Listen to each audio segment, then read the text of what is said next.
Boy, what's going on guys? Camilo here. In this video, we're going to be reviewing the Lyney's signature bow, the first great magic. It's the new 5-star bow that's going to be coming out with Lyney at version 4.0. So yeah, in this video, we're going to review the passive, explain it, see on which characters it can work, and also hopefully tell you guys if it's worth pulling for or not. So yeah, without further ado, please leave a like, subscribe to the channel, and let's begin. Alright, so the first magic guide is going to have like an average base attack for a 5-star weapon, 608 at level 90, and then it's also going to have a crit damage substat at 66% at level 90, which is also kind of an average substat for a 5-star bow. So yeah, the base stats is just like a normal average base attack for a 5-star weapon, and then crit damage, so it's all good. A pretty good bow. Now moving on to the passive though, it's going to increase your attack by 12%. That's just like a default attack increase. You don't have to do anything to get that. Just equip this weapon and you're going to gain 12% of attack. For the rest of the passive, as always, they're going to complicate it more than it should be. You're going to say, oh, you're going to gain the gimmick stack and then explain the gimmick stack. Basically, for every party member you have for the same elements as the character equipping this weapon, you're going to gain 8% of attack for a maximum of 3 stacks. And for each different element you have for the character equipping this weapon, you're going to gain 4% of the movement speed. Like 4% for 1, then 7, and then 10%. It's going to be increased by 3% for every different element character. So yeah, that's about it. You equip this weapon on a character, let's say a pyro character. Then for each pyro you have, you're going to have 8% attack increase. And then for each any other element that's different than pyro, you're going to have your movement speed increased. Also, the character equipping this weapon himself is going to count in this calculation. So pretty much you're always going to have an 8% attack increase because the character equipping this weapon is obviously the same element as himself. So you're guaranteed to have 1 stack no matter what. Even if you have like 3 other party members with different elements, you're always going to have 1 stack of the attack increase. And to maximize the attack increase, you're going to have 2 other characters with the same elements as the character equipping this weapon. So as I said, if you're using this on Lyney, for example, you're going to have to use 2 other pyros on your team to have the full effect. If you have 4 pyros, you're pretty much just wasting the effect. You're not going to have more than 3 stacks, and you're also losing out on the movement speed. So the best scenario for this weapon is the character equipping it, 2 characters from the same elements, and then 1 character from a different element. If you want to maximize the attack percentage and then get some movement speed. Obviously our refinements is just going to double at refinements 5 as usual. Also, as you guys can see here, the jumps here are kind of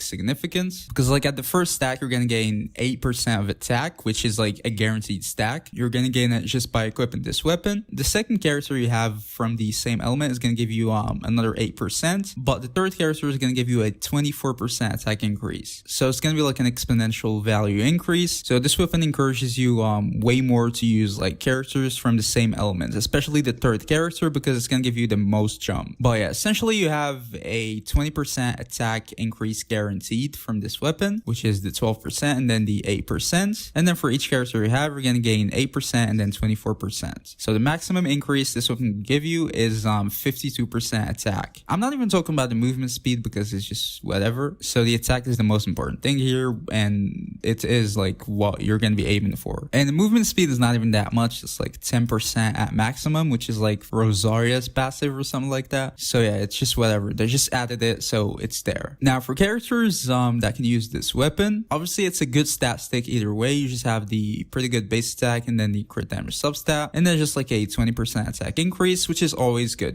Crit damage, attack, and then a good base attack, that's good. It's always going to be a good stat stick on a lot of characters. But if we're talking about on which characters can use this weapon fully, obviously they're going to need to be main DPSs generally, or characters who deal damage, because you'd want to take advantage out of the crit damage and the attack. But most importantly, they need to be kind of flexible on their teams, because as I said, you're going to have 2 other characters from the same element as the character equipping this weapon to take full advantage out of this weapon. So obviously the teams need to be flexible. Otherwise, if you're just forcing it, you're going to be ruining your overall damage. If you're just forcing random characters on your team just so you can use this weapon, your overall damage is probably going to be worse. So it's not going to work on certain characters, at least not work fully. But yeah, that being said, let's move on to characters and then we'll see. So the thing is, I would say generally speaking, it's very hard to find characters with best teams who use 3 characters from the same elements. So we're going to be aiming for at least 2 characters, this character, and then for example Amber and another pyro. We're going to see if it works or not. Alright, so starting off with Amber,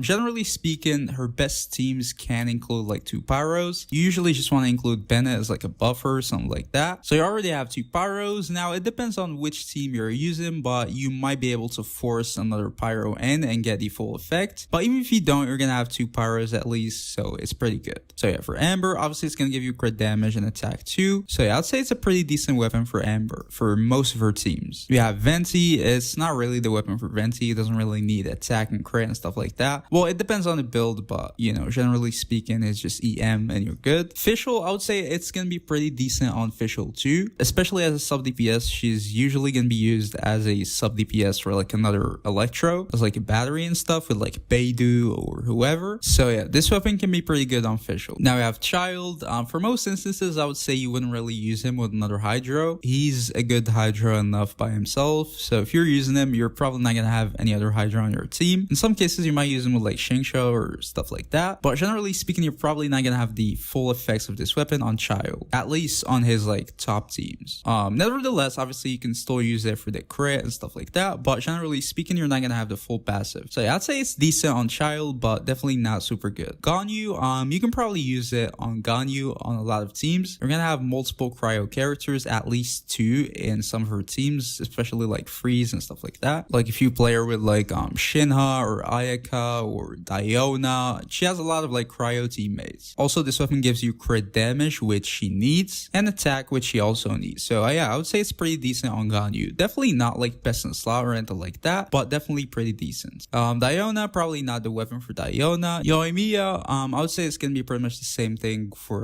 Ganyu. There are a lot of teams that are gonna be using double pyro or even triple pyro with Yoimiya, especially like with Bennett and then someone else, for example, or something like that. So yeah, I would say it's gonna be a pretty decent weapon on Yoimiya. Again, probably not best in slot, but yeah, it's gonna be pretty decent. Goru, probably not. He's not gonna really need the crit and stuff like that, so no. You have Sara. It's gonna be a very good weapon on Sara. Usually you're gonna be using her with a lot of Electros on your team, 2 at least, or maybe 3. So it's definitely gonna be a super good weapon on Sara. Also, she needs all the crit, attack, and stuff like that. So yeah, it's definitely gonna be pretty good. We have Yellen.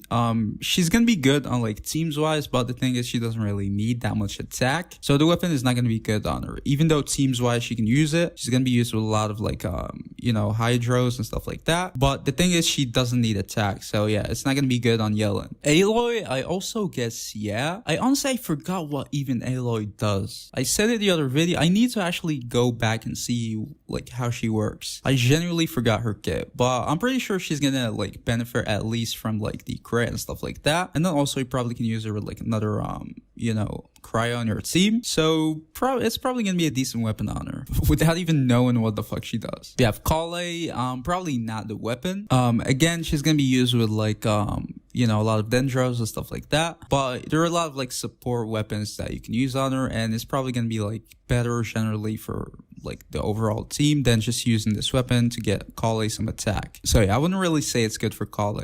We've got Tilnadi. It's probably gonna be good on him too. You're usually gonna be using him with like Nahida, for example, if you have her, and obviously you can use the crit, the attack, and stuff like that. So yeah, it's gonna be decent on him. Farazan, it's not really the weapon for her. You're probably gonna need like a better energy recharge weapon. So yeah, I wouldn't really say it's usable on Farazan. It's not like her type of weapon. And finally we have lyney. Obviously it's her signature weapon. So yeah, it's obviously gonna work on her. Usually you'd want to use her on like a triple pyro team. So this weapon is gonna be perfect for lyney. Alright, now for the final thoughts, is this weapon good or bad? I would say it's good generally as a stat stick. It's not really bad, because obviously I have crit damage and then like 20% attack increase, just like as a default. The rest of the passive, I would say it's kind of hard to like trigger. For most characters, you're not going to be able to use like 2 other characters from the same elements of your character equipping this weapon. If you do it forcefully, obviously you're going to end up like hurting the overall team damage, and the attack gained is not going to make up for it. So yeah, for most characters, it's not gonna be like perfect, and you're not gonna gain like the full bonus. The movement speed is just whatever, and the attack bonus is gonna be kind of hard to get for most characters, especially because, as I said, the biggest jump is gonna be by the 3rd character, and that's gonna be hard to get. So yeah, I would say for most characters it's gonna be usable. Probably nothing really special. If you already have like a 5-star bow like the Thunder Impulse, for example, it's pretty much the same thing. It's gonna give you like crit damage and then a 20% attack increase. So for most characters it's the same same thing. If you have any good like 5-star bow, you know, the Thunder Impulse, Hunter Spat, Aqua Simulacra, whatever, you probably don't need this weapon. Now, if you don't have any other 5-star weapons or 5-star bows already and you need one, this weapon is cool. You know, it's decent, a good base attack, and then crit damage and then attack. You can never go wrong with that, but yeah, it's nothing special. Even for lyney, it's not even gonna be like super good or anything like that. It's gonna be pretty close with other 5-star weapons, so you wouldn't really like notice a big difference. So if you already have a 5-star bow, even if you want lyney, it's not really like super necessary. So should you get it? If you already have a 5-star bow, no. If you don't and you want to invest in it, then yes. So yeah, decent weapon. You don't have any other decent weapons, then get it. If you already do, then don't. Just skip it and you're not gonna be missing out on much. So yeah, that was the video, guys. If you enjoyed it, please leave a like, subscribe to the channel, and see y'all in the next video. Peace.